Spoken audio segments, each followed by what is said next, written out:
Tom Lehrer, because he's someone that probably a lot of people won't know or will just vaguely know in their background, or they'll know a couple of his songs. He's one of those guys who either know about it or you don't. Yeah. You know what I mean? And what I was quite careful to do is try and make sure the show worked whether you knew him or didn't, you know, and I seem to have gotten away with that because, much like yourself, I was flogging merchandise at the end of the show, and in the merchandise queue on quite a few occasions, somebody would come up and see me and say, "Big fan of Tom Lehrer, never heard of you, great show." Right. And then, equally, quite a few people said, "Big fan of yours, never heard of Tom Lehrer, loved it, great show."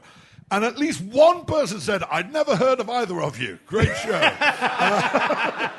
When you're doing that show, is that you doing some of his songs, or are you just doing your takes on his songs? Well, here's the fun thing. The last thing Tom Lehrer did of any kind of import, about 3 years before he died, at the age of 94, is he revoked all his copyrights. He put everything he ever did in public domain, which means you can just sing it or you can muck about with it. All right. So what I did is kind of tell these sort of parallel stories about me discovering him when I was a kid, then me sort of getting into musical comedy as, you know, accidentally, much as he did, and then you got these sort of parallel timelines, which then diverge massively at the point that we get asked to do something for broadcast.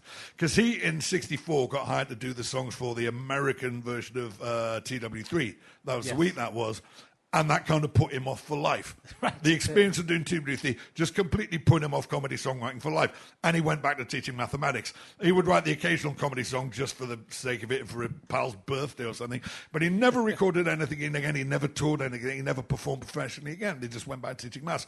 Whereas at a similar kind of stage in my development, I got off of the Now Show. And within about 2 years, I was writing about 120 songs a year. Yeah. You know, and it was mental, but trying to maintain any semblance of quality control. But I've also got that thing, you know, I mean, I'm like probably half the people in this industry late diagnosed autism ADHD. Well, what a surprise. Oh, there you go, yeah. And everybody's Spurgdar has been jangling since I got in the room.